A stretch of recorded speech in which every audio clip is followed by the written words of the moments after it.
um pouquinho, há muitos anos atrás, para ver como que aconteciam jogos na antiguidade, por exemplo. Quem é Pierre de Coubertin? O que tem a ver com isso?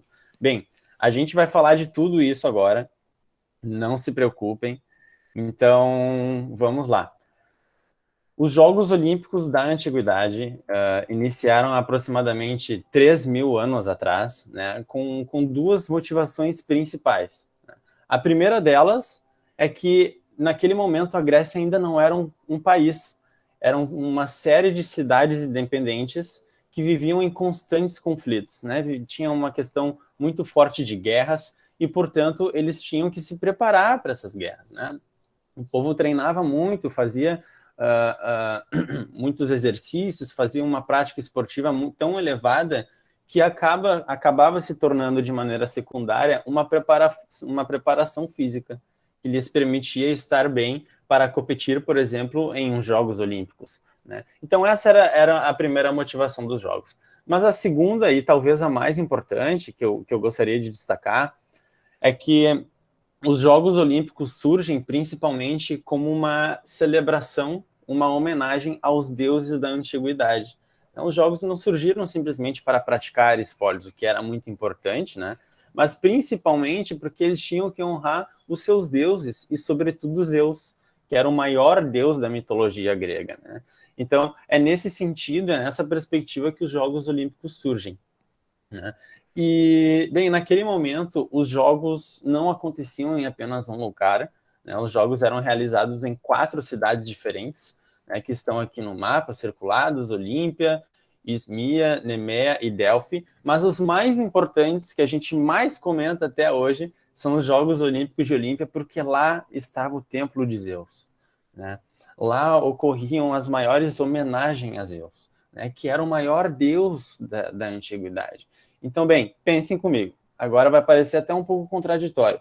Como que aconteciam os Jogos Olímpicos na Antiguidade, em diferentes cidades, se os povos entravam constantemente em conflitos, né? Como que eles se reuniam, né? Porque hoje a gente vê os Jogos Olímpicos na era moderna, diferentes países no mesmo lugar, né? Na última edição foram mais de 200 países no Rio de Janeiro. Então, como que isso acontecia na Grécia? Então, bem, na Grécia Antiga, só poderiam participar os gregos, né? Para começar, não poderiam vir pessoas de outros locais, né? Eram apenas dedicados exclusivamente para gregos. E as mulheres não poderiam fazer parte das modalidades competitivas, né? As mulheres só poderiam fazer parte entre os espectadores e se não fossem casadas, né? Então, essa era uma condição para que o público feminino estivesse presente nos jogos naquela época, né? E por isso que existiam os chamados também, além desses 4 que estão aqui, os Jogos de Hera. A Hera, na mitologia grega, né, é a deusa da fertilidade, né? Então, esses jogos das mulheres surgiam como uma homenagem a essa deusa. Mas eram realizadas pouquíssimas questões. A corrida a pé, por exemplo, acontecia, mas era equivalente a 1/6 da corrida realizada pelos homens, né? Então, era algo muito secundário naquele momento, e os Jogos Olímpicos aconteciam nessas 4 localidades. Bem, mas aconteciam porque naquele momento existia uma trégua, que a gente chama de trégua olímpica. Naquele momento dos Jogos Olímpicos, ninguém poderia mais manter as suas guerras. As guerras cessavam completamente porque eles tinham que homenagear os seus deuses da antiguidade e tinham que competir, né, nessas condições. Então, percebam os valores e o respeito que os gregos tinham por essa condição de homenagear os seus deuses. Independente da sua condição, eles tinham um respeito tão grande que eles eram capazes de, independente da sua situação, pararem todas as guerras para celebrar Zeus e os outros deuses. Bem, então, isso era algo que marcou bastante, né, na Grécia Antiga, porque a gente vê hoje, né, a gente teve muitos períodos turbulentos ao longo da história dos Jogos Olímpicos da Era Moderna em relação às guerras, e isso, na verdade, acontecia na Antiguidade, mas era um respeito muito grande, né? E, bem, os Jogos Olímpicos aconteciam na Antiguidade em 5 dias, né? Mas 2 deles eram o que mais tinham competições, 2 dias eram o que mais chamava a atenção do público, muitas vezes, em relação as corridas atléticas, né, que era o dia 2, muitos atletas realizavam as suas primeiras provas após um sorteio que acontecia nos estádios, né? O primeiro dia dos Jogos Olímpicos era um dia dedicado para celebrar os Zeus, que era o deus maior, então as pessoas vinham de diferentes locais, inclusive os técnicos, a arbitragem, né, nesse caso, os atletas e os familiares dos atletas para homenagear Zeus, né? Então era algo muito grande naquele momento. O terceiro dia também eram realizadas provas com cavalos e corridas também com carros, e os esportes naquele momento eram completamente individuais, né? Esse formato que a gente conhece hoje de esportes por equipe, por exemplo, revezamento do atletismo, o próprio vôlei e o futebol por equipes, né, que não depende somente de uma pessoa, não aconteciam naquele momento. Naquele momento eram lutas, né, luta livre e outras modalidades. Bem, no dia 4, coincidia sempre com a lua cheia. Mas o que isso quer dizer? A lua cheia na antiguidade tinha um simbolismo muito grande em relação à honraria aos deuses. E por isso, nessa noite, era quando ocorria o maior sacrifício dos Jogos Olímpicos, em que os gregos sacrificavam 100 bois em frente ao altar de Zeus como uma forma de prestação de homenagem, né? E aí, no dia 5, sim, aconteciam, então, um encerramento dos Jogos da Antiguidade, onde os atletas eram celebrados pelo público presente, né, que saudavam eles, então eles recebiam as suas homenagens. Bem, esse era o formato dos Jogos Olímpicos da Antiguidade, que tem muitas curiosidades. Por exemplo, os Jogos Olímpicos da Antiguidade, muitas vezes, como tinham que honrar os seus deuses, né, para os competidores, era muito negativo tu desistir da competição, por exemplo, quando tu está perdendo, né? E por isso, em algumas ocasiões, alguns atletas acabavam morrendo durante uma luta, por exemplo, porque eles não queriam se entregar ao adversário em frente a Zeus, que está observando aquela situação, né? Então, isso acontecia frequentemente.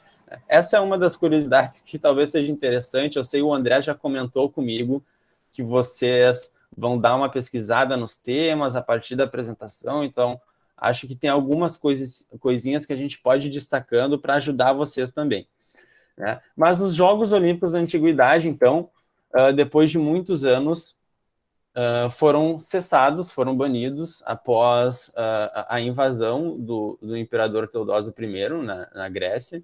Ele acabou com os Jogos Olímpicos após a Guerra do Peloponeso, e, bem, muito tempo se passou, chegaram terremotos, e, enfim, a Olímpia inteira acabou ficando pelas ruínas, né? Ficou subterrada, e os Jogos Olímpicos da Antiguidade acabaram, de certa forma, sendo esquecidos.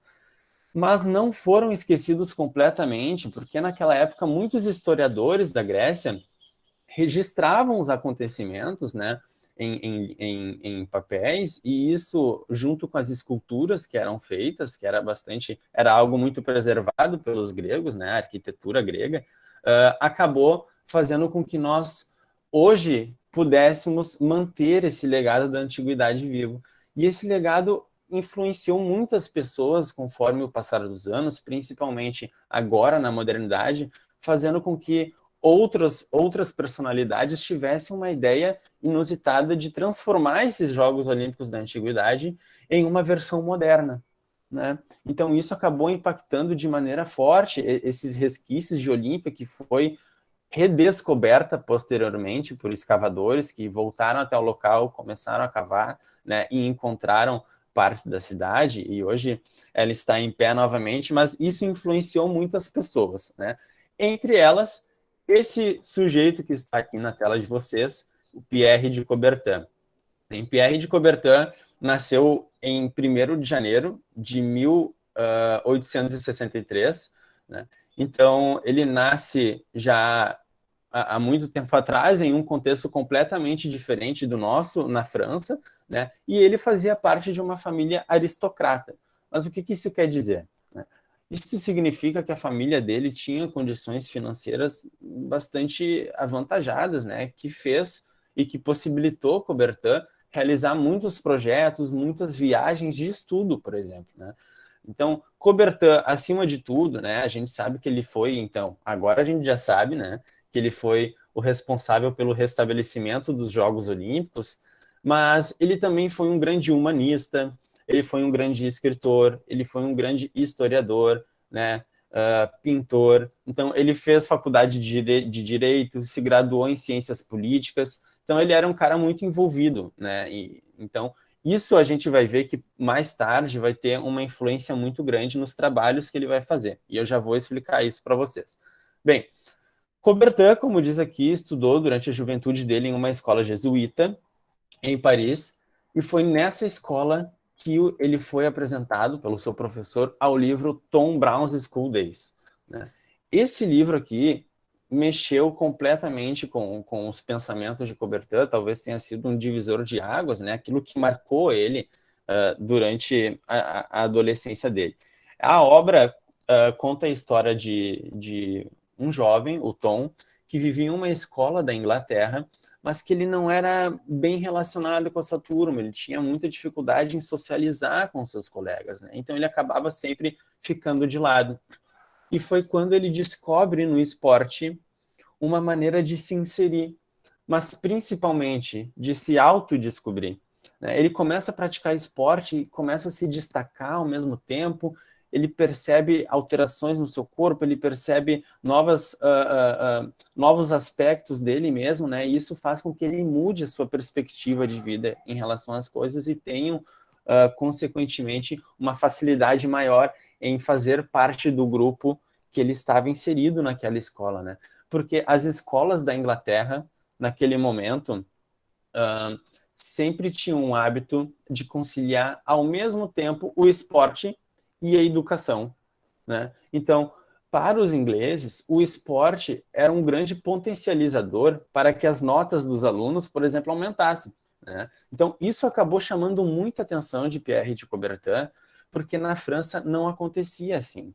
Na França, o esporte era uma coisa separada e a educação era outra, enquanto na Inglaterra eles andavam juntos, né? Então, isso interessou muito Coubertin e fez com que mais tarde, quando ele já estivesse no início da sua fase adulta, ele realizasse algumas viagens de estudo para ver como que acontecia a educação esportiva e, além disso, a educação e o esporte em outros países que ele já tinha tido referências positivas, porque ele queria mudar o cenário da educação na França. Ele queria fazer uma reforma no ensino da França e também na maneira de enxergar o esporte, né?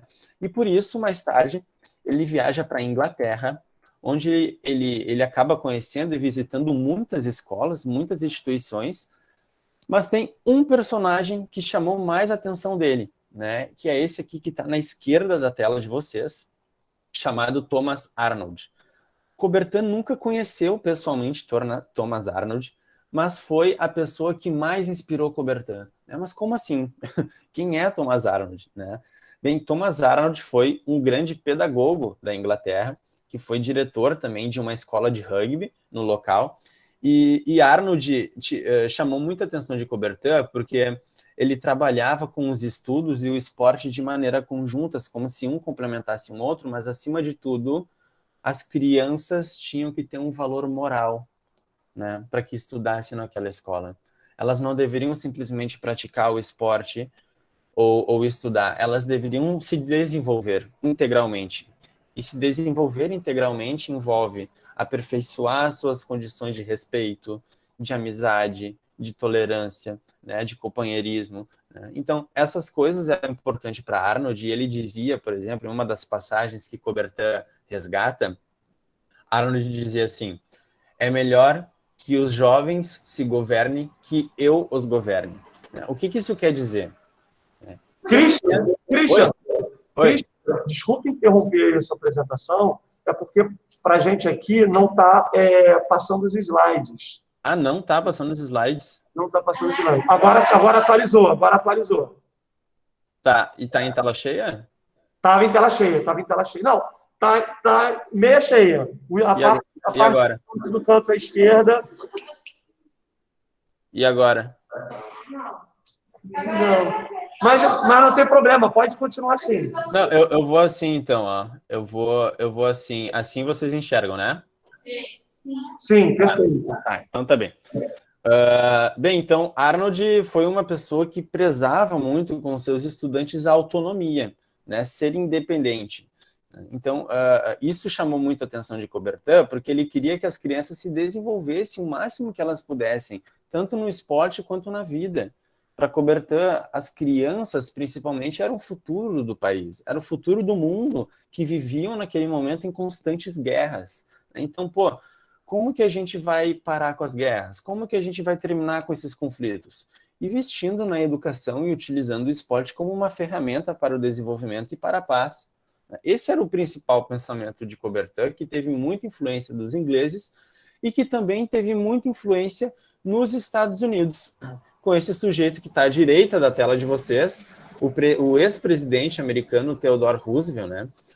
Que para Coubertin tinha uma visão muito humanista das coisas. Roosevelt incentivava muito o esporte e também prezava muito pelos valores. Tanto é que antes de ser presidente dos Estados Unidos, Roosevelt era delegado, né, de um departamento de polícia dos Estados Unidos em um bairro de vulnerabilidade. E quando ele chega para ser delegado desse local, ele se depara em frente a questões de muita agressividade naquele bairro. Os jovens viviam em um contexto em que havia muita agressão, muito assalto, algumas mortes. Então, Roosevelt teve a ideia de abrir naquele bairro uma escola de boxe, né? Mas aí a gente vai pensar assim, como assim uma escola de boxe? As crianças que já são agressivas vão estar lutando? Isso não vai torná-las mais agressivas, né? Muitas pessoas pensavam isso naquele momento, e Coubertin traz isso, afirmando que o boxe, acima de tudo, desse vigor físico que a gente está acostumado a ver, né, durante uma competição, ele envolve muito mais a questão intelectual, né? Por exemplo, para que tu consiga dar um golpe, o golpe para ti ser efetivo, não precisa ser o mais forte, mas precisa ser um golpe estratégico, aquele que talvez vá no ponto fraco do adversário, ou o golpe talvez estudado que o adversário não espere, né? Então não se trata de força, se trata de inteligência, se trata de estar bem, se trata de usar o esporte da melhor maneira que ele pode ser usado, e não apenas como um vigor físico, né? E isso fez, posteriormente, que as pessoas percebessem, Roosevelt foi o principal responsável por isso, de que as questões agressivas daquele bairro, aquelas incidências que ocorriam, diminuíssem consideravelmente. Então, deu certo. Isso foi muito especial para Coubertin, porque ele retorna até a França com uma nova perspectiva.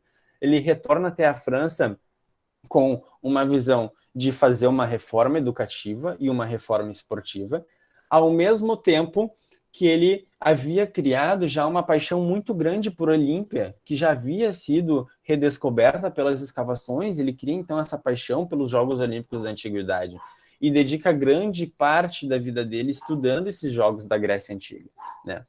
E como eu falei anteriormente, no contexto de Coubertin existiam então muitas guerras que faziam com que pessoas morressem, os países tinham muitas barreiras raciais, né, principalmente. Então, acima de tudo, para que o futuro prosperasse, não bastava apenas a educação e o esporte. Coubertin queria fazer algo que chamasse a atenção das pessoas. Coubertin queria fazer algo em que as pessoas pudessem se unir, independente das suas diferenças, né? Então, ele tem esse viés de trazer a humanidade à tona. Esse foi o principal motivo que fez com que Coubertin criasse os Jogos Olímpicos da Era Moderna. Os Jogos Olímpicos, na verdade, não são mais que uma consequência daquilo que Coubertin queria para o mundo, que era a paz internacional, era a paz mundial. Coubertin dizia que para as pessoas respeitarem umas às outras, elas deveriam conhecer umas às outras. E para que elas conhecessem umas às outras, elas tinham que estar juntas, né? E como que isso ia acontecer? Bem, naquele momento a gente tinha dificuldade de logística, né? Por exemplo, as pessoas, às vezes, viajavam até outros países navegando, né? Então era um contexto em que havia uma dificuldade de locomoção de países, né? Mas Coubertin, mesmo assim, levou a ideia dele adiante de reformular os Jogos Olímpicos da Antiguidade, trazendo para a Era Moderna. E muitas pessoas já haviam tentado fazer isso anteriormente, né? Por exemplo, quando Coubertin visitou a Inglaterra em 1890, ele conheceu os Jogos de Mount Venlock. Os Jogos de Mount Venlock eram realizados em uma cidade da Inglaterra, uma cidade pequena, por um doutor chamado William Brooks, né? Mas o que isso tem a ver com os Jogos Olímpicos, né, da Era Moderna? Bem, esses jogos chamaram muito a atenção de Coubertin e ensinaram muitas coisas para ele. Inclusive, de certa forma, inspiraram ele também, dizendo de que era possível realizar os Jogos Olímpicos. Só que aqueles jogos da cidadezinha da Inglaterra não tiveram tanto sucesso, duraram muitos anos posteriormente, mas não foram adiante, porque eles não tinham um caráter internacional, que era o que Coubertin mais queria para os Jogos Olímpicos da Era Moderna. As pessoas de diferentes países deveriam se conhecer, elas precisavam estar juntas, né? Então, isso fez com que Coubertin mudasse todo o seu formato, todo o seu pensamento para os Jogos Olímpicos da Era Moderna internacionais, né? Então, as pessoas precisam vir de diferentes lugares para estar juntas, porque elas precisam quebrar as suas barreiras culturais, a xenofobia, os seus preconceitos, elas precisam esquecer isso, né? Então, a paz precisa prevalecer nas pessoas. E foi quando ele decide apresentar essa ideia para o público em 1892, né? Dizendo essa frase que está aqui, né? Permitamos-nos exportar remadores, corredores, esse é o livre comércio do futuro, e o dia em que for introduzido nas muralhas da velha Europa, a causa da paz terá recebido um impulso novo e poderoso. Então, reparem que o propósito de Coubertin não era ficar conhecido pelos Jogos Olímpicos, não era ficar famoso, não era nada disso, foi muito longe disso, na verdade. Coubertin, quando morre, ele morre completamente pobre, ele morre sem dinheiro nenhum, porque ele dedicou toda a fortuna da sua família na idealização dos Jogos Olímpicos, né? Naquela época não tinham tantos patrocinadores e pessoas que queriam investir em um evento que estava recém começando. É um momento de incertezas, né? Então, Coubertin tem que abdicar muito da sua questão financeira para poder fazer a sua ideia dar certo, né? Então, isso mostra esse caráter humanista que Coubertin teve de colocar os jogos a serviço do ser humano, a serviço da paz. Bem, mas quando ele apresentou essa ideia em 1892, as pessoas olharam com muita indiferença, né? Elas não deram tanta bola, acharam que era uma proposta completamente espontânea, e na verdade não era, né? Coubertin já havia dito para outras pessoas mais próximas que queria fazer os Jogos Olímpicos na Era Moderna, né? Mas, enfim, não deu certo em 1892. Mas eu falei que Coubertin, lá no início da apresentação, estudou Direito, era de uma família da classe alta, né? Então ele era uma pessoa que tinha uma facilidade muito grande com a política, com fazer contatos, e foi isso que ele se dedicou nos próximos 2 anos. A partir de 1892, os 2 anos seguintes, ele ficou viajando, fazendo telefonemas, escrevendo cartas, para que as pessoas de maior relevância, dentro da Europa principalmente, adotassem e levassem a ideia dele adiante de reviver os Jogos Olímpicos. E foi o que ele fez. Ele ficou esses 2 anos dedicando a isso, e em 1894, ele apresenta novamente a ideia dele de reviver os Jogos, né? E dessa vez com muito êxito, né? Ele fez isso e com uma votação no Congresso que ele estava, e foi votado por unanimidade que os Jogos Olímpicos deveriam acontecer. Deveriam acontecer. Coubertin mudou a história dos Jogos Olímpicos e da humanidade em relação à paz, ao desenvolvimento, ao resgate dos valores, né? Os valores aqueles lá que existiam na trégua olímpica, de respeito, de estar bem, uma questão moral, de dar o melhor de si durante a competição. Coubertin quer agora trazer isso para a nossa realidade e fazer com que as pessoas vivam com isso, né? Que as pessoas pensem no valor moral, no valor do esporte como algo para a vida. Para Coubertin, os atletas olímpicos deveriam ser um exemplo para a sociedade, né? Então, por exemplo, o atleta olímpico não era suficiente se ele ganhasse uma medalha e subisse ao pódio, se ele chegasse em casa e tratasse mal os seus pais, né? Isso daí não é ser um atleta olímpico para Coubertin. Para Coubertin, o atleta olímpico é conseguir aplicar os valores dentro do esporte na vida, né? Esse é o principal propósito do esporte que a gente vê hoje. Ele tem um impacto na nossa vida. A gente vê pessoas sendo resgatadas de situações ruins através do esporte. E isso deve prevalecer, acima de tudo, a partir dos valores. E são esses valores que Coubertin dedica à filosofia do olimpismo. O olimpismo é uma filosofia olímpica. O que é essa filosofia olímpica? Essa filosofia olímpica era aquilo que ditava e que dita ainda o movimento olímpico na sua base, né? Então, as pessoas, o mundo no geral, deveria ter aprendido nos Jogos Olímpicos como que é possível conviver, né? Coubertin dizia que dentro de uma pista esportiva não existia lugar mais capacitado para colocar o filho de um operário com o filho de um rei competindo sobre as mesmas condições. Dificilmente isso aconteceria na sociedade fora de uma arena, né? Fora de um estádio, mas isso acontece no esporte. E Coubertin traz isso, né? Então, esse sentido das pessoas estarem juntas nas arquibancadas com uma bandeira aqui do Brasil, com a bandeira dos Estados Unidos, com a bandeira do Chile, né?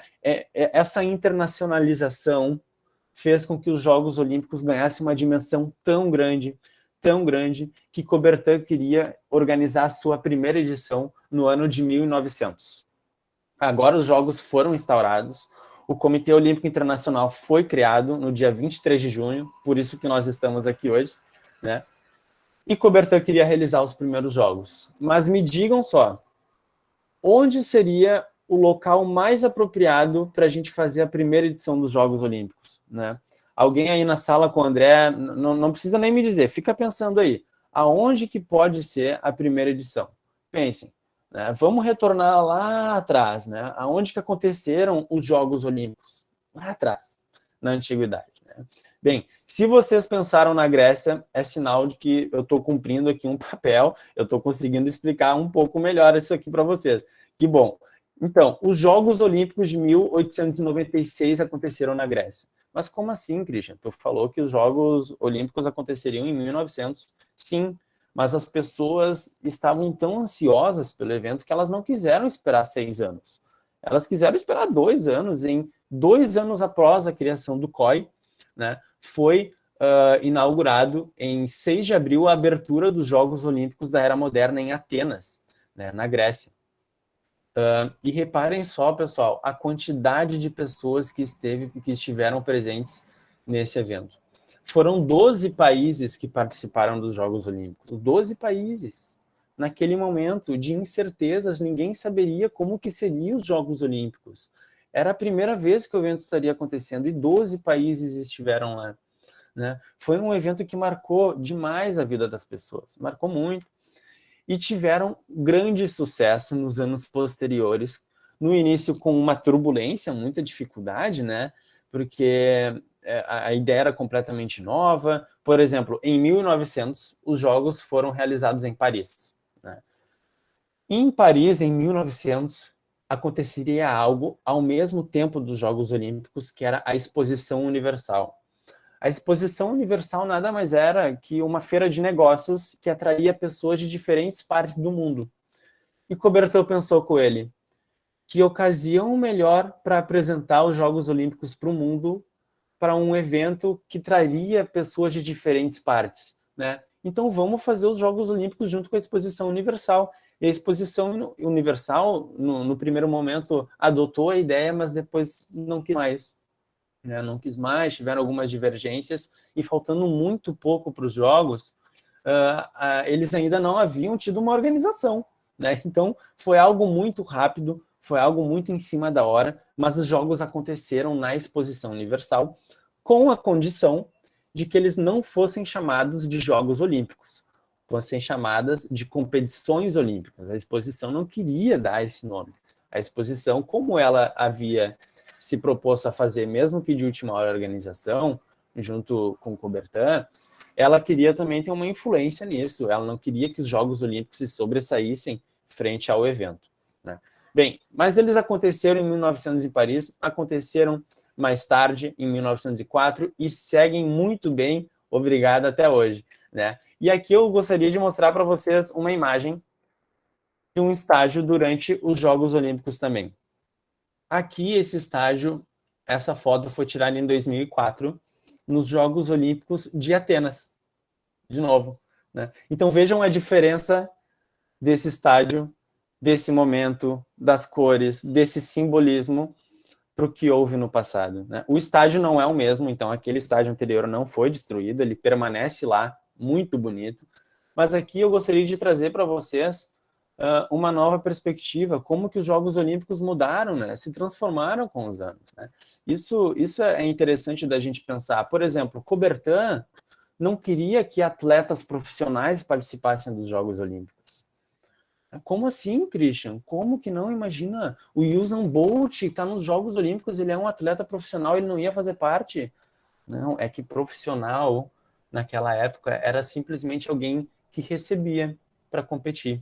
Recebia para fazer esportes e também para ensinar esportes. Então, técnicos eram considerados também profissionais, né? E Coubertin não queriam que as pessoas praticassem esportes pelo profissionalismo, para receber algo em troca. Coubertin quer o esporte pelo amor, pela vontade de dar tudo de si, né? Coubertin quer que as pessoas pratiquem o esporte porque elas querem crescer, elas querem alcançar um estado de espírito superior, um estado de espírito que coincida com a filosofia olímpica, de ter um equilíbrio entre o corpo, o espírito e a mente. Era isso que Coubertin queria, porque ele já previa o que aconteceria, o que acontece hoje. A gente vê hoje exemplos de corrupção no esporte, atletas que se dopam, né, que não fazem fair play, atletas que recebem valores para, às vezes, deixar um outro competidor vencer. Isso acontece hoje. Acontecia também na antiguidade? Sim, acontecia na antiguidade. Não pense que na antiguidade não tinha corrupção e essas coisas, né? Mas Coubertin não queria mais que isso permanecesse. E ele já previa o profissionalismo, todas essas questões que envolvem valores econômicos, mas ele conseguiu segurar isso firme e depois do seu falecimento os Jogos Olímpicos mudaram porque a sociedade atual também necessitou de outras demandas, né? Isso fez com que o caráter dos Jogos Olímpicos tivesse algumas modificações, mas a sua essência, o seu simbolismo maior permanece intacto, que é um internacionalismo, né? Que é promover a paz entre os países.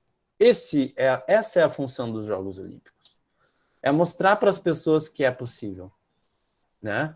Mas uma maneira da filosofia olímpica mostrar isso para as pessoas, do olimpismo mostrar isso para as pessoas, era a partir dos valores, né? Os valores de ter valor moral, de ter valor ético, de conseguir competir sobre outras condições, é o que sustenta a base do movimento olímpico, né? E quando a gente fala de valores, né, de símbolos, a gente se recorda ao lema olímpico, né? O lema olímpico é o lema que foi adotado pelo Comitê Olímpico Internacional. Não foi criado por Coubertin, mas Coubertin aderiu a esse lema porque ele achou muito apropriado para representar o atleta olímpico, né? O lema olímpico é Sitius Altus Fortius, né? Que diz que é mais rápido, mais alto e mais forte. E aí vocês devem estar pensando, então o atleta olímpico tem que ser aquele que corre mais rápido do que todos, o maior de todos, o mais forte, né? Mas para Coubertin isso era diferente. Na verdade, essa questão individual era muito irrelevante próximo àquilo que ele queria como base filosófica. O mais rápido não deveria ser o mais rápido numa pista de atletismo para Coubertin. Para Coubertin, o mais rápido era aquele que tinha uma capacidade maior de fazer associações na vida, de entender as coisas. Era mais rápido no entendimento das coisas, né? Isso faria com que tu tivesse mais hábil a competir e fazer outras coisas, né? A ter a capacidades melhores, né? E o mais alto não era aquele que alcançava lá no esporte de marca, né, uma altura maior. O mais alto era aquele que conseguiria se conectar com um estado de espírito superior, aquele que teria desenvolvido em si uma formação moral, uma formação de valores, né? Isso era o mais alto para Coubertin. E não aquele lá que pulava lá, né, nas competições. E depois nós temos o mais forte. Mas o mais forte não é aquele que a gente pensa lá no boxe, lá que está lutando e acerta um soco, faz um gesto motor, né? Não é esse o mais forte para Coubertin. Para Coubertin, o mais forte é aquele que, por mais que enxergue na sua frente barreiras da vida, consiga passar por elas. Se levante quando caia. Isso é ser forte para Coubertin. É tu conseguir se levantar quando as coisas estão difíceis, né? Então, isso é o que representa o lema olímpico. Cite os altos fortes. E tem um outro lema que eu costumo dizer que é o lema de Coubertin, que é chamado de mens fervida incorpore lacertoso. O que isso quer dizer? Um espírito ardente em um corpo bem treinado. Isso é a representação, é a personificação de um atleta olímpico.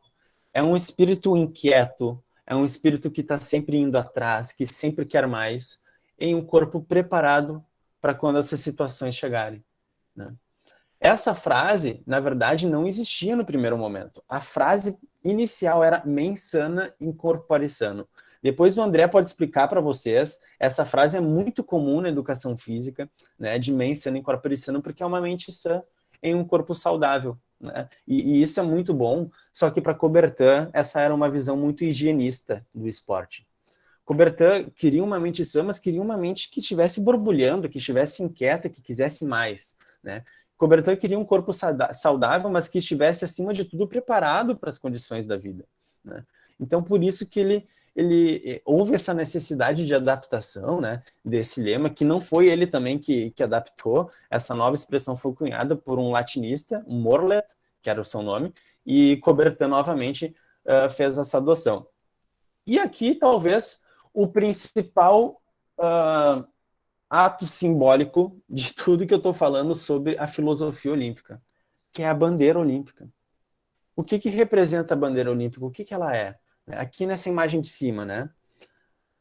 Todas as cores que estão nessa bandeira, inclusive o branco, né, do tecido, fazem parte das cores que englobam todas as bandeiras universais. As bandeiras de todos os países estão representadas através das cores nessa bandeira, né? Então ninguém ficou de fora. Coubertin projetou isso. Os aros olímpicos representavam, a partir da ideia de Coubertin, os continentes habitados pelas pessoas. São 5 continentes, então são 5 aros. Então percebam essa ideia de universalidade de Coubertin, de unir as pessoas sempre. Todos os trabalhos Coubertin queria unir as pessoas. Um propósito de paz. Por isso que Coubertin era considerado um grande humanista. E aqui embaixo está um desenho que Coubertin fez em 1914, foi a primeira projeção que ele fez dos aros olímpicos, já com o lema que se tornara o lema olímpico, cite os altos fortes. Coubertin também foi um grande desenhista, ele fez inúmeros desenhos de grande relevância. Bem, e aí aqui nós temos também a chama olímpica, que é um dos outros grandes símbolos do movimento olímpico, porque ela representa a amizade, né? A minha chama olímpica, por mais que eu comparta ela com outra pessoa e acenda a chama de outra pessoa, a minha nunca vai se apagar, né? E a chama da outra pessoa só se permite ser acesa porque eu estou ali, compartilhando esse momento com ela, compartilhando essa chama com ela, esse espírito que arde, esse espírito inquieto, esse espírito que fala pelo movimento olímpico, a filosofia olímpica. Então, isso representa a amizade, isso representa um estado maior de tu conseguir abrir mão daquilo e tu poder compartilhar com o outro, né? Isso representa a chama olímpica, né? Ela surgiu pela primeira vez na Era Moderna, nos Jogos Olímpicos de 1936, em Berlim. E o mais curioso, pessoal, é que ela não é acesa por fósforo, isqueiro, essas coisas, não é. Ela é acesa pelos raios solares, né? Ela tem um grande simbolismo, porque, de acordo com Coubertin e pelas concepções do movimento olímpico, a chama é o que conecta os Jogos Olímpicos da Antiguidade e os Jogos Olímpicos da Era Moderna, né? E por isso que ela sempre é acesa em Olímpia, antes de iniciar o seu revezamento até os Jogos Olímpicos de Tóquio. Em Olímpia, que é o berço dos Jogos Olímpicos da Antiguidade e também da Era Moderna, né? Outro fato curioso para que vocês tenham em mente, e isso às vezes acaba passando despercebido por nós, é de que Jogos Olímpicos e Olimpíadas não são a mesma coisa, né? Os Jogos Olímpicos, por exemplo, é aquele período em que acontece aqueles vários esportes que a gente enxerga na televisão, que a gente vê nos noticiários, isso são os Jogos Olímpicos. Olimpíada é o período de 4 anos entre as duas edições dos Jogos Olímpicos. Então, às vezes, a gente liga a TV e vê assim, pô, as Olimpíadas de Tóquio ocorrerão daqui a um mês, né? Não, elas já estão ocorrendo, elas já iniciaram, elas já estão acontecendo desde o final dos Jogos Olímpicos do Rio 2016. Né? Então, esse período de 4 anos faz com que se represente por uma Olimpíada, e Jogos Olímpicos são aquele momento em que os atletas estão lá competindo. Isso é interessante porque agora vocês podem dizer, né, para os pais de vocês aí que falam, as Olimpíadas vão acontecer. Não, pai, olha só, mãe, os jogos que vão acontecer, as Olimpíadas já estão acontecendo, nós estamos em uma Olimpíada, né? Bem, e aqui eu trago algo que representa todos esses simbolismos, né, que são os valores olímpicos de respeito, amizade e excelência. Então, a bandeira olímpica, que representa o respeito, aquela união dos povos, de tu conseguir estar junto com outras pessoas, apesar da sua nacionalidade. A amizade, que é a chama olímpica do compartilhamento, e os sítios altos fortes, que é um ser humano desenvolvido integralmente, né? E isso faz com que ele haja por excelência, que ele tome as melhores decisões, né? Que ele saiba se comportar harmonicamente em igualdade com a sociedade, né? Bem, então esses são os 3 valores olímpicos que dizem respeito também aos lemas e aos simbolismos da filosofia olímpica, do olimpismo, né? E, bem, essa foi a minha apresentação, pessoal. Eu espero que vocês tenham entendido qual é a verdadeira função dos Jogos Olímpicos, né? E que ninguém tenha dormido durante minha fala, eu sei que foi cansativa, mas muito obrigado de novo pela oportunidade. Eu deixo aqui o meu e-mail de contato e também as redes sociais do Comitê Brasileiro Pierre de Coubertin, do meu grupo de pesquisa em estudos olímpicos, que eu sou membro, faço parte, né, aqui no Rio Grande do Sul, e também do Centro Latino-Americano de Estudos Coubertinianos, né, para quem quer treinar um pouquinho o espanhol, aqui o idioma é espanhol, mas os primeiros usuários ali, né, do Coubertin Brasil é sempre em português, e o grupo de pesquisa também.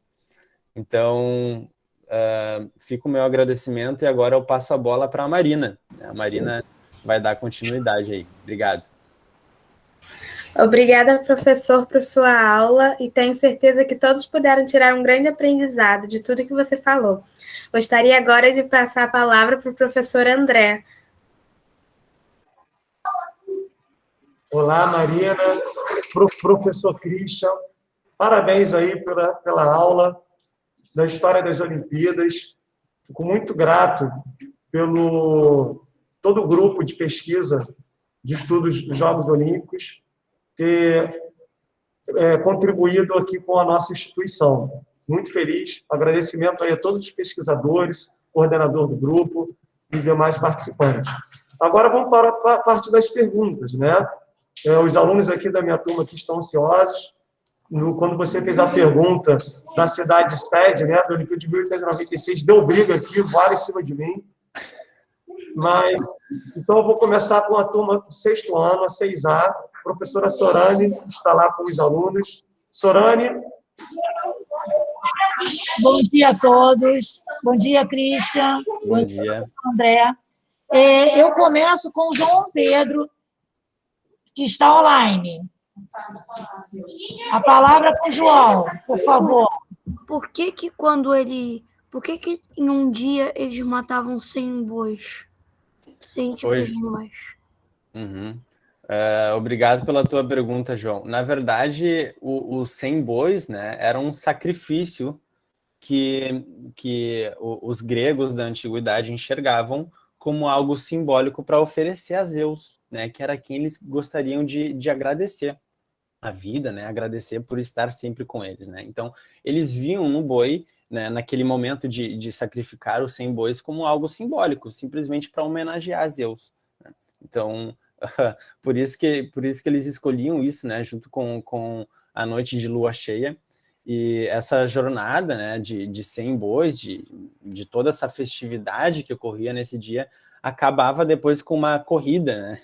Então, depois que eles matavam 100 bois, eles realizavam uma corrida como forma de homenagem. Mas, basicamente, era para homenagear Zeus. Obrigado. Obrigado, João.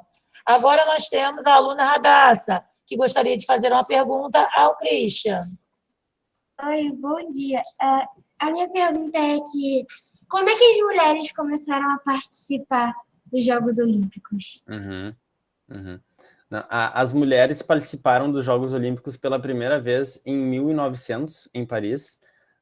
Naquela situação, eram aproximadamente 1.000 atletas, né, homens, e apenas 22 mulheres.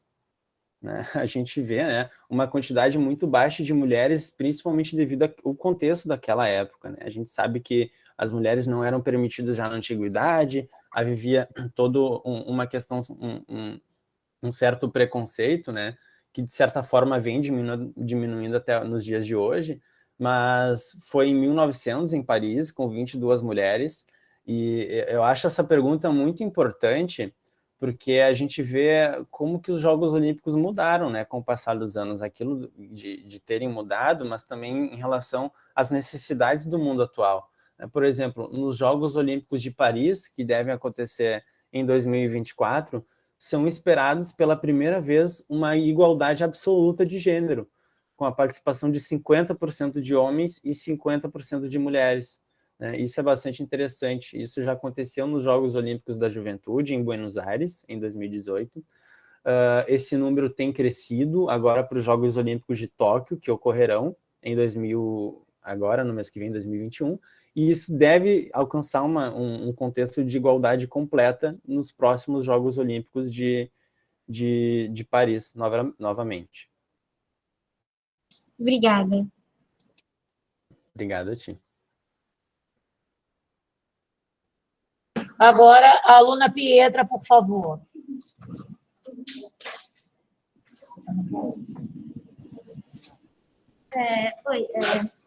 Eu queria saber em que ano, mais ou menos, começaram a aceitar pessoas.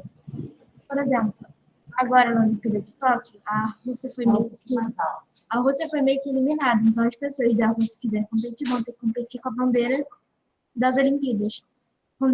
Eu queria saber quando é que começaram a banir as pessoas? Não. Aceitar as pessoas sem bandeira. Que as pessoas não fossem representadas por bandeiras, isso? Isso. Tá. Na verdade, foi há pouco tempo, né? A gente passa, durante toda a história olímpica, existiram muitos conflitos dentro dos jogos, como, por exemplo, atletas quererem fazer manifestações nos Jogos Olímpicos, ou levantarem algumas bandeiras sociais, o que não é permitido nos jogos. Então, os atletas acabavam sendo banidos também em relação ao doping, mas é recente isso, Pietra, faz pouquíssimo tempo, e normalmente isso acontece com os atletas que são punidos pelo Comitê Olímpico Internacional, principalmente os seus países. Por exemplo, a Rússia teve uma situação muito grande de doping, né? E isso fez com que ela não pudesse ser representada, mas alguns atletas não usaram doping, e aí vão ficar de fora, né? Não.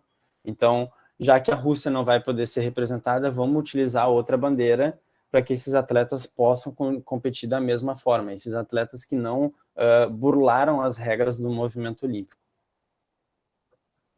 Christian. Obrigada. Os alunos do 6º ano, Sorani, meu agradecimento aí pela participação deles. Agora, a Juliana, da turma 7A, vai fazer a pergunta para o Christian. Por que você decidiu trabalhar no comitê? Essa pergunta é muito legal. É muito legal porque é difícil dizer, né, trabalhar no comitê, porque o comitê não paga as pessoas para trabalhar, é um trabalho voluntário, né?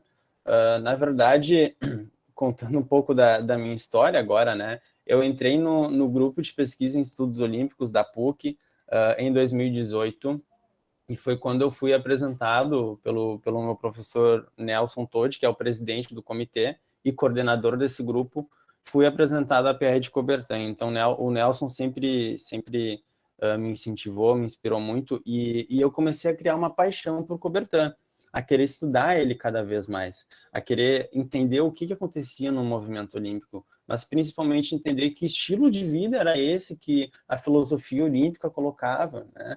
Então eu comecei a estudar cada vez mais, a realizar trabalhos voluntários de comunicação, né? Como escrever um pouco mais sobre Coubertin, fazer parte dos eventos, estar presente, né, nas situações. Acho que mostrar esse fazer presente é muito importante para que a gente consiga alcançar novos horizontes, né? Principalmente quando a gente ama algo que estuda. E foi isso que aconteceu comigo. Eu comecei a estudar muito Coubertin e acabei, em razão do meu envolvimento com as atividades, me tornando um membro, né? Então, o trabalho que eu faço hoje dentro do comitê é um trabalho de comunicação, né? Então, nas redes sociais, a gente tem várias páginas no Instagram, no Facebook, tem o YouTube também, aquilo que eu coloquei lá na parte final da apresentação, que vocês podem dar uma olhada, e esse trabalho de comunicação é feito por mim e por vários outros colegas também. Então, obrigado pela tua pergunta, e é uma pergunta que para mim também é bastante especial, porque fazer parte dentro desse movimento de Coubertin se torna algo muito especial também. No início, você falou que no início das Olimpíadas não podiam participar atletas profissionais, porque eles passaram de competições para ganhar dinheiro. Mas no início, alguns desses atletas planejavam jogar as Olimpíadas mesmo sem ganhar dinheiro? Sim, porque, de certa forma, estar nos Jogos Olímpicos era o ponto máximo de um atleta, né? E isso é até hoje. Então, não era uma questão de, eu gostaria de participar dos Jogos Olímpicos, eu quero participar, então eu vou participar. Então, na verdade, os atletas tinham que fazer, assim como hoje, muitas provas competitivas, e depois foram surgindo, por exemplo, as federações internacionais, que fizeram com que os atletas alcançassem um desempenho bom o suficiente para fazer parte dos Jogos, né? Então, eles sempre quiseram participar dos Jogos Olímpicos porque eles sempre tiveram a dimensão do quão grande é o evento, né? Os Jogos Olímpicos é o maior evento esportivo do mundo. Então, fazer parte disso, colocar o seu nome nos Jogos Olímpicos é algo muito histórico, né? Até os dias de hoje. Então, por mais que eles não recebessem algo em troca, eles queriam fazer parte daquele grupo seleto de atletas que poderia participar dos Jogos Olímpicos, que não eram todos que poderiam, né? Mas eles queriam fazer parte. E principalmente, quem fazia parte dos Jogos Olímpicos não estava ali como um esforço, como um trabalho. Quem fazia parte dos Jogos Olímpicos já praticava esporte por amor, né? E que maneira maior de tu colocar esse amor à prova estando em um evento de esporte, né? Quem ama esporte de verdade vai gostar de participar de uma competição, vai gostar de praticar o esporte, vai gostar de estar com pessoas de outros países. Imaginem a troca cultural que as pessoas não teriam participando dos Jogos Olímpicos. Imagina se tu vive na Grécia, tu nunca pôde conviver com uma pessoa de outro país, e aí te convidam para participar de um evento em que pessoas de outros 11 países vão estar participando também. Tu vai querer conhecer a cultura, porque os Jogos Olímpicos não se tratam apenas da competição, né? Tem todo um calendário, uma agenda cultural durante os Jogos Olímpicos que acontecem ao mesmo tempo que as provas, né? Então, por exemplo, tem o revezamento da tocha, tem a cerimônia de abertura, a cerimônia de encerramento, que são espetáculos, na verdade. Coubertin dizia que a diferença dos Jogos Olímpicos para campeonatos mundiais era justamente, além desse valor, esse sentido filosófico do olimpismo, era também a questão das cerimônias, né? As cerimônias são completamente artísticas nos Jogos Olímpicos, né? Elas são completamente teatrais, que resgatam, então, valores do país que pertence àquela cidade-sede, para mostrar aquela cultura para o mundo, né? Tanto é que nos Jogos Olímpicos de Atenas, aliás, de Atenas, em 1896, os jogos deram tão certo que os gregos queriam tomar posse para si permanentemente, eles queriam sediar os Jogos Olímpicos para sempre. E Coubertin falou, não, as outras cidades de outros países do mundo precisam ter essa oportunidade de compartilhar a sua cultura com as outras pessoas, de crescer com o movimento olímpico, porque os Jogos Olímpicos não se trata das competições, de novo, os Jogos Olímpicos fazem com que a cidade invista mais em educação, invista mais em transporte, né? Vocês no Rio de Janeiro devem saber isso, de certa forma, o tanto quanto eu, como as coisas mudam com os Jogos Olímpicos, né? Então, os atletas tinham uma satisfação muito grande em fazer parte do evento. Obrigado, Christian. Agora vamos para a turma 7B. A professora Érica está por lá. Algum aluno da turma vai fazer a pergunta, professor? Olá, bom dia. Bom Espera dia. que as meninas estão se preparando para vir fazer a pergunta. Vem, Carol. Carol e Nardelli. Qual das duas vai fazer a pergunta? Fala, vem, Nardelli. Gente, silêncio, por favor. Tá, Nardelli. Por que ninguém nunca tinha pesquisado antes sobre esse assunto das Olimpíadas da Grécia Antiga? Ou ninguém nunca tinha, sabe? Deixa a mesma ideia dele. Sim, na verdade, tiveram. Tá? Coubertin não foi o primeiro. Coubertin, então, eu trouxe que em 1890 ele visitou uma cidade pequena da Inglaterra, né? E lá aconteciam os Jogos de Mount Venlock. E esses jogos deveriam se tornar internacionais, deveriam crescer. Mas eles não conseguiram ter esse sucesso. Então, Andy Coubertin já tinha essa experiência e outras pessoas, inclusive um grego, já havia tentado colocar os Jogos Olímpicos da Antiguidade no formato moderno. Mas eles não conseguiram ter esse sucesso, porque tu precisa ter uma comoção muito grande por parte das autoridades. Tu precisa influenciar as pessoas, de certa forma, a comprar essa ideia. E para comprar essa ideia, tu precisa organizar muito bem. E Coubertin era muito metodológico. Coubertin tinha essa capacidade muito boa de organizar as coisas. E tanto é que quando ele organizou, na primeira vez não deu certo também. Né? Lá em 1892, por mais que ele tivesse elaborado todo um plano, as pessoas não quiseram.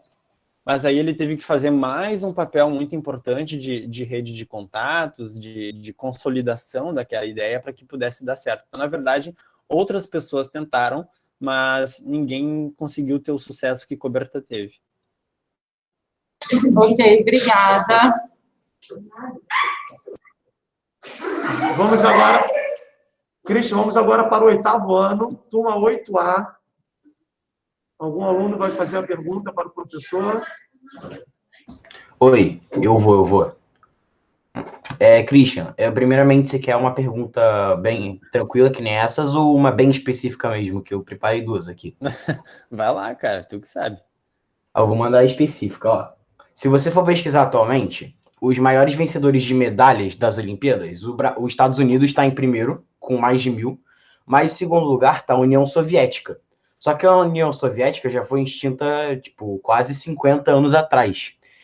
E eu dei uma pesquisada melhor também, e eu vi que tinha uma época que a União Soviética dominava as Olimpíadas. E eu lembro que você falou também que o Coubertin ele disse que não podiam atletas profissionais, só podiam os amadores. Uhum. Nessa época aí que eles dominaram.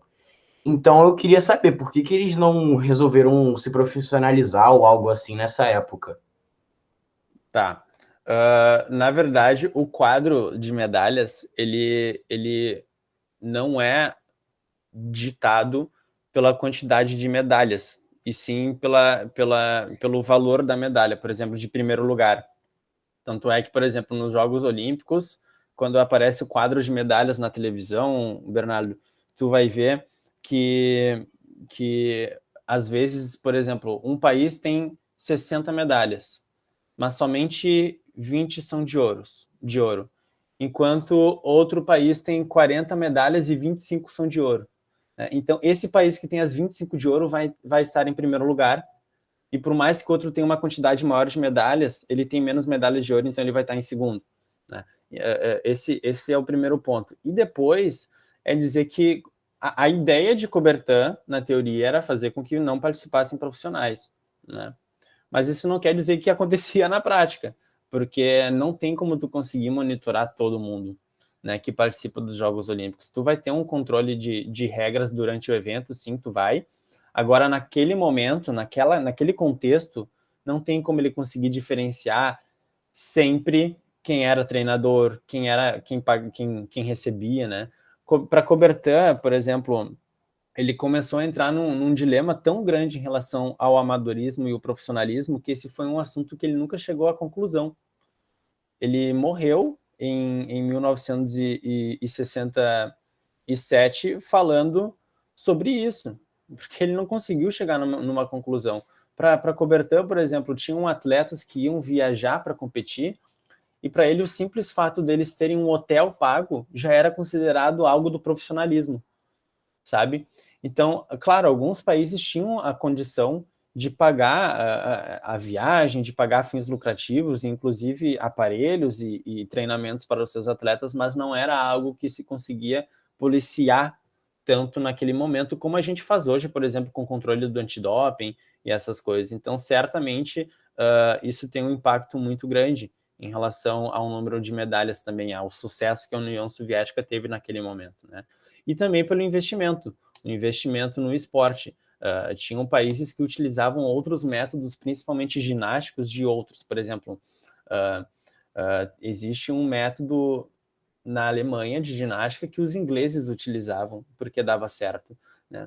E isso tem muita relação também com os aparelhos. Por exemplo, Coubertin dizia que os aparelhos eram muito bons e que tinham que contribuir para a evolução e para o desenvolvimento do esporte. Mas ele dizia que isso, de certa forma, diminuiria as exigências do atleta, né, durante uma prova. Porque, por exemplo, se um atleta compete correndo naquelas pistas de atletismo convencionais, que não eram de carvão ainda, ele teria que fazer um esforço muito grande, né? Agora, nas pistas de carvão, ele vai ter uma condição melhor, mas o esforço dele vai acabar diminuindo porque as condições são melhores. Então, ele ficava sempre nesse dilema. E, certamente, os investimentos nesse sentido, em aparelhos práticos, fizeram a diferença na questão da União Soviética e também pela não efetividade, né, de não conseguir dar conta desse controle maior em relação ao amadorismo e profissionalismo. E porque as pessoas, conforme o passar dos anos, o avanço da tecnologia, das indústrias, acabaram recebendo valores para fazer esporte. Então, essa era uma ideia que seria difícil de sustentar devido às necessidades do momento atual, né? Então, Coubertin queria sempre a quebra de recordes, porque as pessoas estariam dando cada vez o melhor de si. A cada edição ela daria mais e daria mais, né? Então, ele prezava muito por isso. Mas chegaria um momento em que os melhores seriam profissionalizados, né? Então, de certa forma, isso também teve um impacto grande. Mas muito boa a tua pergunta. Obrigado, Bernardo. Obrigado, Christian. Obrigado aí, o Bernardo. Christian, a gente já está aqui no horário do recreio, só para tranquilizar os alunos, que a coordenadora falou que depois vai atualizar esse horário para eles terem ali os 30 minutos direito. Faltam apenas 2 turmas, tá, Christian? Para a gente poder fazer o encerramento. 8B, a turma 8B, algum aluno vai fazer a pergunta? André. Oi. O aluno Gabriel vai fazer a pergunta aqui da 8B. A minha pergunta é que, para sediar a Olimpíada, quais são as burocracias que o país precisa cumprir?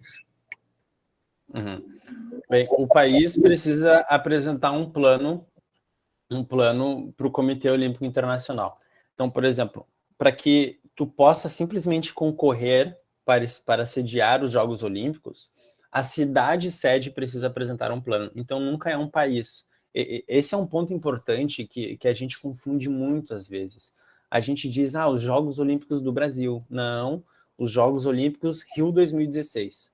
Os Jogos Olímpicos são sempre da cidade sede e não do país, tá? Então, a cidade sede precisa apresentar um plano de educação olímpica e que envolva toda uma questão social, porque os Jogos Olímpicos precisam deixar um legado, né? E o legado dos Jogos Olímpicos não pode simplesmente ser construir estádios, depois ir embora e agora não vai mais ser nada utilizado. o legado olímpico, que o COI frisa sempre, é tu deixar uma visão construtivista para a cidade, é para que tu deixe coisas boas. Por isso tu precisa mexer na educação, tu precisa mexer nos veículos de transporte da cidade, tu precisa aumentar centros de treinamentos que estejam vinculados após os Jogos Olímpicos a algum projeto social, para que o centro de treinamento não fique parado, né? Então, tem toda uma preparação em questão de logística e questão financeira também. Por exemplo, os Jogos Olímpicos que aconteceram no Rio 2016 tiveram essa decisão há muito tempo antes, aproximadamente 5 ou 6 anos antes, em uma conferência que outras cidades sedes, como Madrid, por exemplo, que era a favorita a sediar os Jogos de 2016, participavam. Mas o Brasil foi com um plano tão bom, tão bem estruturado, que o Brasil acabou levando, né, essa e sediou as Olimpíadas do Rio, né, as Olimpíadas que foram realizadas os Jogos Olímpicos. Então, na verdade, tu precisa apresentar um plano que envolva educação olímpica, que envolva educação, que envolva melhorias para a cidade, um legado. A ideia de legado é muito importante. Os jogos precisam deixar algo para a cidade. Precisa deixar mais, talvez, índice de emprego, né? mais hospitais, mais escolas, né? Mais professores, né? Então, essa valorização da cidade sede é fundamental para que o local seja escolhido como sede. Christian, teremos agora o aluno da 8A, Enzo Cunha, querendo fazer uma pergunta especial para você. Tá bom. Bom dia, Christian. A nossa turma ela preparou uma pergunta para você, que é: por que somente 3 jogadores acima de 23 anos podem jogar a modalidade de futebol? Cara, agora tu me pegou de um jeito. Eu não sei te responder essa pergunta, eu não pesquisei sobre isso, mas isso é algo que foi abordado há muito tempo, né? Por exemplo, no basquete. Teve um ano no basquete em que nós tínhamos Michael Jordan, que nós tínhamos jogadores de um índice, de uma capacidade, de um vigor físico tão grande que não faria sentido colocar todos eles juntos, porque os jogos não teriam graça, né? Mas as pessoas queriam um espetáculo, queriam ver como que as equipes se sairiam, né? E depois eles deixaram esse time das estrelas dos Estados Unidos participar. Hoje, em relação ao futebol específico, eu não sei te dizer, te peço perdão por isso. Oi. Christian, eu vou concluir com a pergunta do Enzo, porque tem um entendimento seguinte: a Copa do Mundo é um grande evento mundial também, né, concorrente das Olimpíadas. E quando tem a questão do amadorismo e do profissionalismo, né, na Olimpíada, e ao longo dos anos essas barreiras vão se rompendo, né, tem mais atletas profissionais do que amadores, no futebol se manteve uma predominância de atletas com idade inferior de 23 anos para que não seja um evento concorrente da Copa do Mundo, para que o principal evento do futebol seja realmente a Copa do Mundo. Isso é o que eu entendo, né, com relação a essa questão da idade dos atletas da Olimpíada ter um limite, né, de só 3 atletas acima de 23 anos poderem participar. E mesmo assim, né, André, ainda tem muita discussão em relação a isso, porque a gente vê agora jogadores que iriam para os Jogos Olímpicos e que os clubes não querem, né, já que os Jogos Olímpicos não fazem parte do calendário data FIFA. Então, como a FIFA é quem rege o meio futebolístico, os clubes não se sentem obrigados a emprestar os seus jogadores por aquele período dos Jogos Olímpicos, né? E aí a gente pode pensar, tá, mas então, como assim? Tu tá desvalorizando os Jogos Olímpicos porque os melhores não vão poder estar ali, né? Não faz sentido, né? E agora, por outro lado, os clubes vão dizer, não, mas os Jogos Olímpicos não fazem parte do nosso calendário. Não, a gente não tem essa obrigação. Então, faz todo sentido isso que tu tá dizendo, porque a gente vê uma barreira ainda em relação a isso. No Rio, nós tivemos Neymar, nós tivemos atletas de qualidade técnica muito grande, mas em Tóquio, por parte do Brasil, eu não sei se isso vai acontecer novamente, né? Vamos agora para a turma do 9º ano.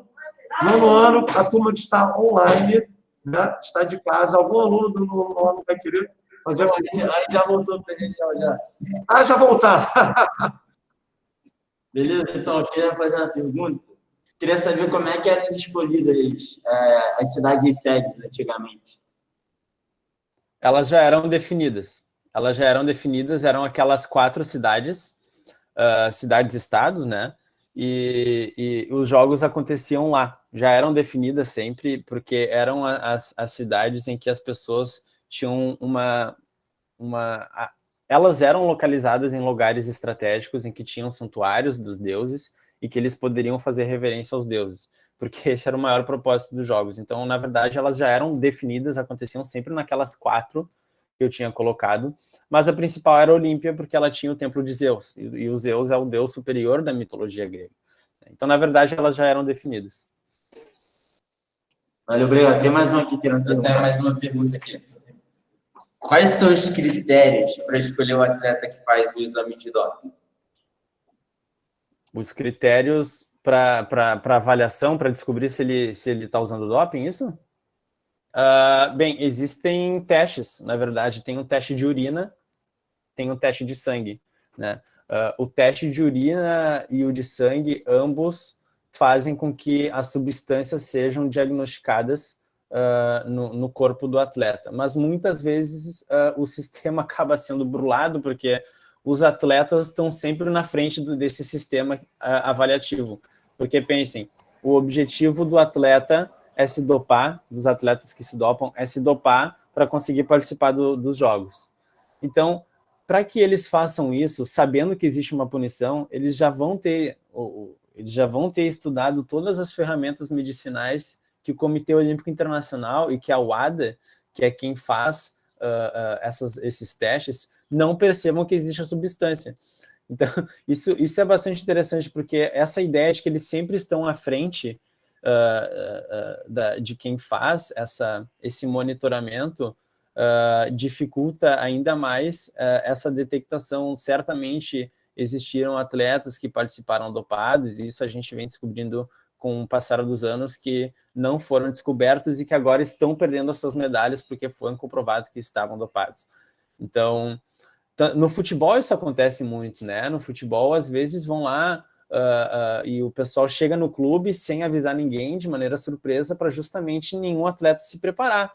Eles sabem que os atletas têm uma capacidade grande, quem é envolvido nisso, nessa ilegalidade, de conseguir se adaptar para conseguir, para poder se dopar, né? Então, eles chegam nos clubes, fazem um teste, normalmente urinário, e aí detectam alguma substância ou não, mas normalmente é por sangue ou por urina.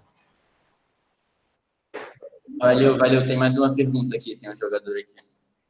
Olha lá. Olha lá, Biri.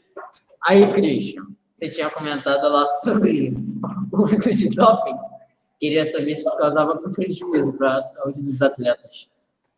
Sim, causa, porque o doping é algo vicioso.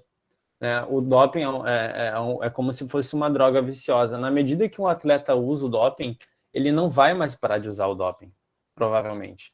Por quê? Quando ele usa o doping, todos os aspectos fisiológicos do corpo dele mudam e ele consegue ter um desempenho maior, né? E se ele parar de usar o doping, ele perde muito daquela estrutura e daquela capacidade física, respiratória, muscular que ele tinha. E aí ele vai começar a ter resultados ruins, ele não vai mais ter, daqui a pouco, condições de competir nos Jogos Olímpicos. Então é um ciclo vicioso. Depois que ele usa a primeira vez, ele vai acabar querendo usar sempre.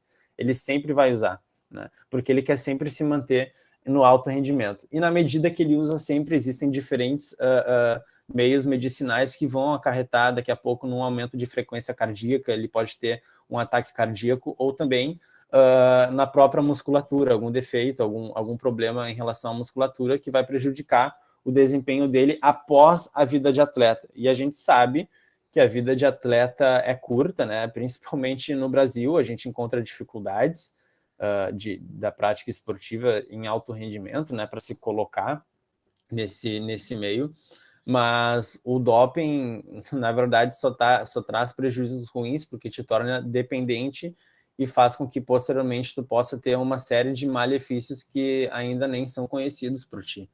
Então, sim, traz bastante prejuízo. Obrigadão aí. Valeu. Agradeço os alunos do 9º ano pela participação. Desliga o microfone de vocês, por favor. Christian, eu queria aqui, em nome do colégio, agradecer mais uma vez aí a sua participação, sua contribuição com essa palestra com os nossos alunos. Eu queria também agradecer a Marina. A Marina conduziu a sua palestra, Christian. Ela é uma aluna muito especial aqui no esporte. Por quê? Eu vou mostrar uma foto dela aqui para você, né? Isso aqui foi a nossa última Olimpíada, no ano de 2019. E ela foi convidada pela nossa comissão, né, de organização do evento a fazer a retirada do fogo olímpico. Por um motivo, Christian, que você vai se surpreender.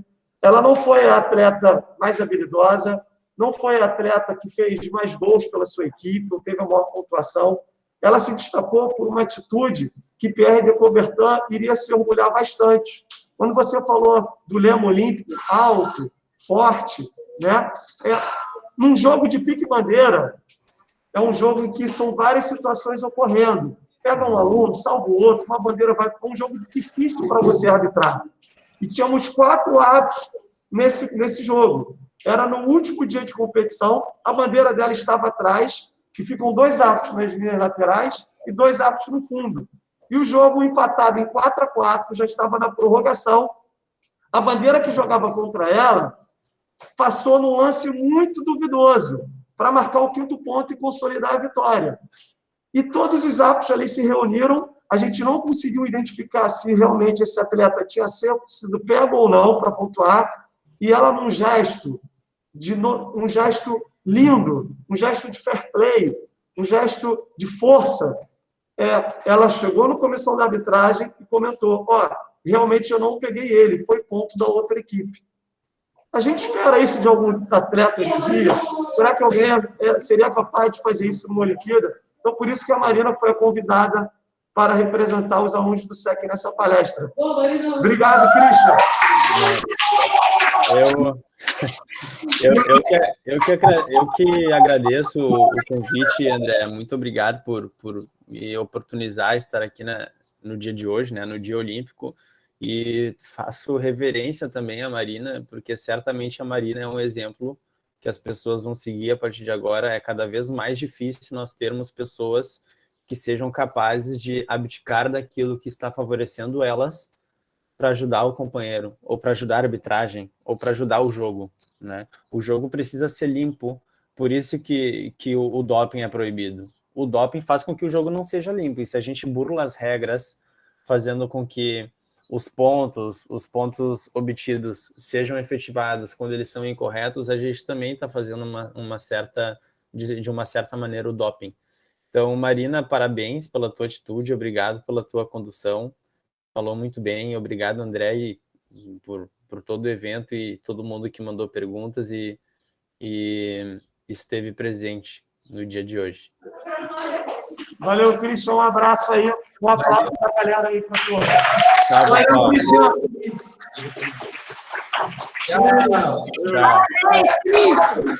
Valeu. Parabéns, Christian. Obrigado. Parabéns, Christian. Obrigado, pessoal.